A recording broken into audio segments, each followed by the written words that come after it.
महाभारत के युद्ध के पश्चात द्वारिका के समुद्र लीन होने के बाद अर्जुन बचे हुए नगरवासियों को लेकर हस्तिनापुर जा रहे थे।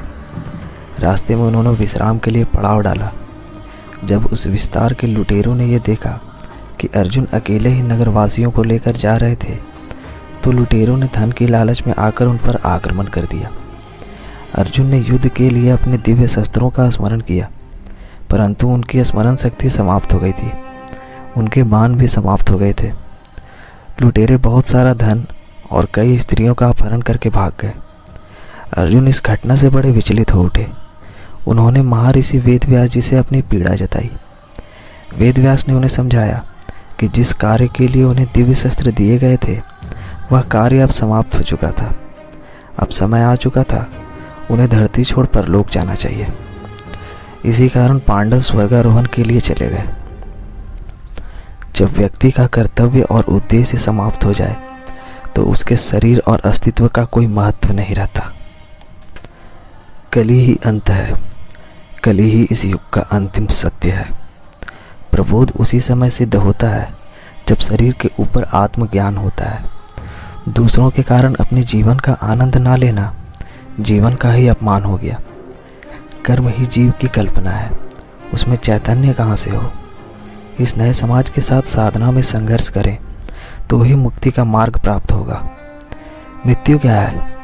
जीवन का एकमात्र सत्य। उसका शोक नहीं मनाते। मनुष्यों के विचारों में उतनी विषमता नहीं जितना हम सोचते हैं। सब एक समान होते हैं, नीच, स्वार्थी, क्रूर। बस कोई उसे स्वीकारना नहीं चाहता।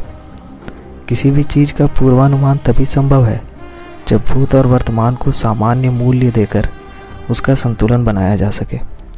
भगवान ब्रह्मा भी समय को अपने स्थिर स्वरूप में ही देखते थे। इस ब्रह्मांड में कोई भी घटना बिना कारण नहीं घटती। कहाँ है न्याय इस सृष्टि में? बच्चे भूख से मर जाते हैं। भ्रष्टाचारी महलों में उत्सव मनाते हैं। धर्म स्थानों पर चांदी और सोने के सिंहासन भेंट कर पापी अपने दोषों से मुक्त हो जाते हैं। सुख, दुख, पीड़ा, प्रसन्नता, सही, गलत, यह एक संतुलन है। एक के बिना दूसरे का कोई अस्तित्व नहीं। समय के प्रभाव में अच्छे और बुरे की रेखाएं बदलती रहती हैं। आज जो रक्षक है, कल वो विनाशक होगा। अवतार की परीक्षा उसकी शब्दों से नहीं, उसके कार्यों से होती है। कली के साथ महायुद्ध में कल्कि और धर्मराज को यह समझ आया कि कली को हराना संभव नहीं है।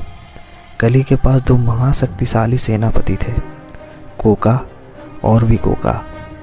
उन दोनों को ब्रह्मदेव से वरदान प्राप्त था कि जब तक दोनों साथ रहेंगे ना कोई उन्हें परास्त कर सकता है ना मार सकता है। तब कपट रचा गया। दोनों को अलग किया गया और दोनों का संहार हुआ। अब कली की पराजय निश्चित थी, परंतु धर्मराज विजय से संतुष्ट नहीं हुए।